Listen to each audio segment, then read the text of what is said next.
Hello. I wish you doing well. Let's get started. When we hear the word invention, we may have to think about the likes of Thomas Edison, Albert Einstein, or the Wright brothers. But they are not the only ones who associate their names with the word genius. They were able to create simple innovations that lived with us all day long without realizing that these were essentially inventions. Please don't laugh. Have you ever asked yourself how a drinking straw appeared, and what made the metallic lid cap like this? These innovations may not be complicated techniques or rely on strange electronic tools, but they carry enough innovation to call it a great invention despite its simplicity, and we will see here many of the innovators of those ideas that were and still are indispensable tools at any time of our ordinary day. Irene Farah's creator of metal packaging lids. Thanks to this innovation, Irene forgot about the device to open the soda can in one of his regular outings, which forced him to use the support of his car to open it vigorously, and after a few months this idea entered his mind and became even more in his dreams to occupy his thinking for many months in the search for a solution to that dilemma. After finding the solution, he decided to put it into effect directly. Irene designed a new structure of metal containers used these days and named it Pop Top, which was able to provide easy-to-open containers with perishable covers. And, by the end of 1980, Irene entered more than $300 million in its treasury because of its ingenious innovation after the idea first appeared in 1959. Which makes you thank Irene Farah whenever you open one of your favorite drinks with absolute ease. Joseph Friedman, owner of the invention of the drinking straw. Thanks to finding this innovation today is the daughter of Joseph Friedman, who was watching while sitting in one of his brother's shops selling drinks, and his young daughter was suffering from drinking a cup of whipped milk, which made her make a straight paper tube to try to enjoy without sharing her nose the fun of foam, so that it becomes a source of inspiration for her father and the opening of a portal of funds that were never included in his plans. After a while, Friedman found a long nail to insert it into a sheet of paper turned into a cylindrical shape, and wrap a rope around it to keep the designed shape steady, and the straw quickly fell on the cup after taking out the nail from it. So that girl could finally drink the cup without any side effects on her face. Friedman later developed his idea to seriously redesign it and establish his own straw production company. In 1937, and he officially registered his innovation to obtain a patent as well. The production rights for this type of twisted straw were sold to Maryland Cup Company, which today exports more than 500 million straw every year to distribute around the world. Charlie Pranick, designer of the first shoe measurement calculator. As the son of the owner of one of the shoe stores in the city, Charlie grew up with his interests in the feet and her world of shoes, and with the passage of days that interest increased, which led him to search deep in finding a suitable solution to calculate the sizes of the shoes when manufactured instead of the multiple pieces of wood that were not as beneficial as it should. While Pranick went to Syracuse University and studied there, one day he found the final solution to this problem forever, by using a set of game tools to show the ideal model for measuring the size of the foot finally. This innovation is very old, as it dates back to more than 85 years. But it is still circulating in current factories and markets, but with some recent technical adjustments. This simple innovation has brought Pranick profits to products worth millions of dollars. In addition to that, it is still on the market until this today, despite the tremendous development and the huge technical revolution. James Goodville, inventor of ATM keyboard and pin codes. The same idea was born in the mind of the Scottish engineer James Goodfellow when he realized that it was necessary to find what would enable people to withdraw some of their money and conduct banking transactions outside of official working hours or even on holidays. More important than the machine itself is the PIN technique known as the PIN, personal identification number. James knew that an appropriate mechanism must be found to achieve banking security and identify the true identity of the ATM credit card holder, regardless of fingerprint recognition and voice recognition tools, as they were complicated and out of reach at that time.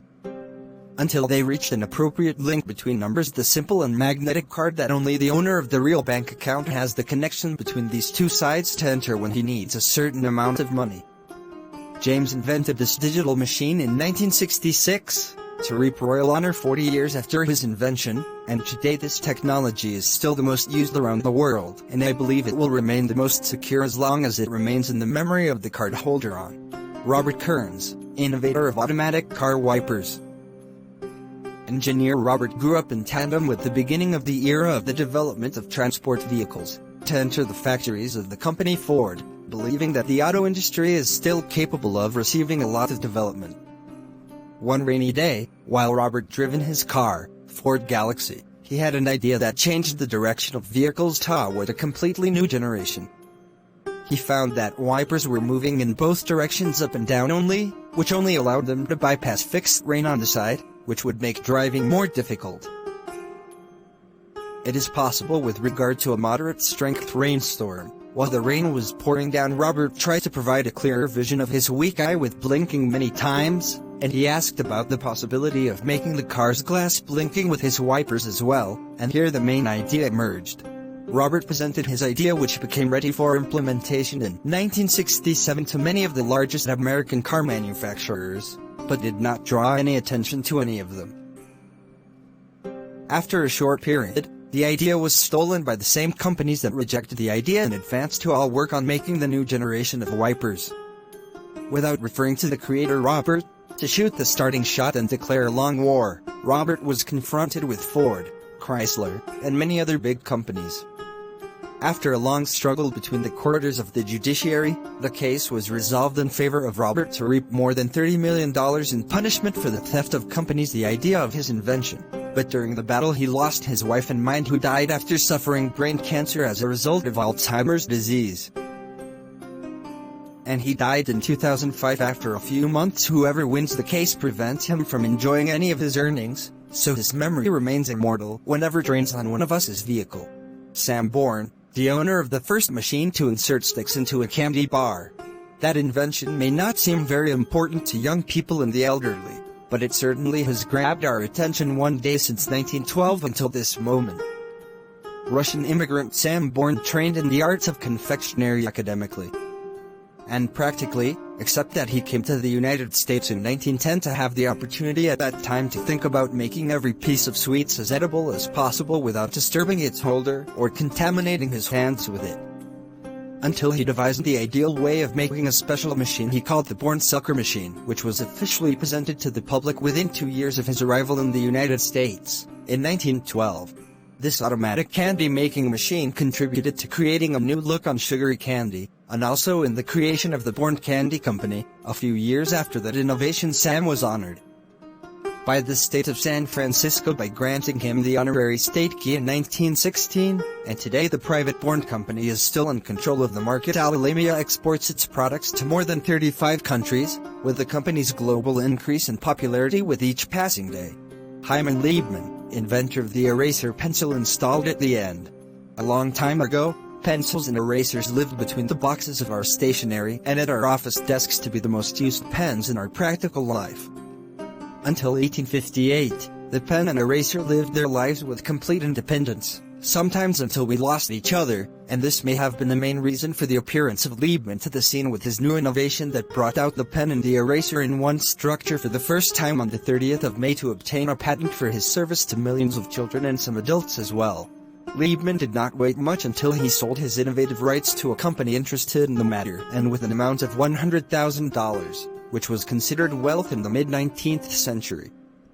And it is worth noting that it may be difficult these days to find in your home or office a pencil without carrying an eraser in its bottom, on the opposite of what was before Liebman provided this service to all of us. Duo Scott Jones and Greek car inventors of voicemail for fixed-line devices. This huge innovation linked these two names throughout the life of voicemail on our landlines. The partnership between the two friends, one of MIT's researchers and a Harvard graduate, in 1986, was established when they decided to enter the telephone line and its business together. Starting with the creation of their first company's 50/50 under the name Boston Technologies, to facilitate their first steps in the world of electronic business. The startup project was to create a software system that allows the user to contact someone and bring some information about him. Jones, the technical expert between them, at this moment had to realize their ability to the idea of the greatest innovation were not far from their hands. Never. Both innovators thought about the way a voicemail service would reach anyone and anywhere, but it was not achieved until 1988, when a large number of communications companies, including AT&T, were legally banned from this service. The two waited until the laws were overturned to apply to a number of companies called to get financial support immediately and show their innovation to the public after only 3 months, bypassing all competitors. Voicemail is in second place today compared to written messages, but it made a great imprint in the world of digital communications, and like all the other inventors, Jones and Carr now live in complete luxury, enjoying the profits of their invention that are estimated in the millions. Jack Clements, the designer who designed the first hot drink caps and kept them warm. Jack once entered a normal performance experiment to work in one of the private companies that submitted his test whether Jack was able to design a better way to drink coffee on the way to work or to perform some routine activities in the morning. And indeed he drew a convex mistake to be the first covers that create a perfect fit between mouth and nose without problems while drinking. This cap has helped many to drink hot foamy drinks like cappuccino without involving the nose in the task or exposing the face to additional heat. This design was adopted for mobile covers from 1985 to the present day to become a simplicity of fame for Jack and the company that was lucky to test it, which earned behind the innovation of an estimated $2 billion annually, just to draw a simple design for a portable cover. Margaret Knight innovative holes in bags for ease of carrying. Margaret worked in one of the factories specialized in the production of paper bags, and noticed in succession of days how difficult it is to carry these bags, especially with the shape that they take when dictating them for various purposes and the speed of their vulnerability. Margaret suddenly decided to devise a machine to puncture the bags or paper bags from the top to make these bags portable through new openings for easier portability.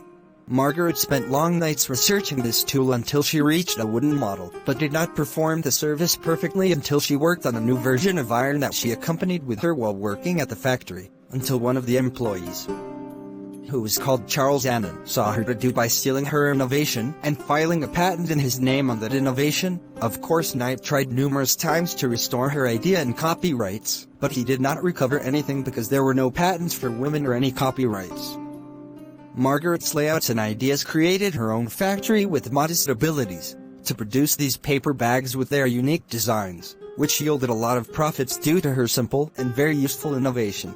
We noticed in many of these inventions that they were associated with each other with one thing called simplicity, so none of the previous innovators had to produce huge aircraft or complicated machinery to obtain patents, in addition to reaping a lot of profits for those of commercial interest. To see also that the financial balances and the great influence will not make you an immortal genius in the world. We hope that their ideas will revive the minds and remain in memory in honor of the tools they provided us with, which we use more than any sophisticated electronic invention in the current market. Thanks for watching. Goodbye, my friends.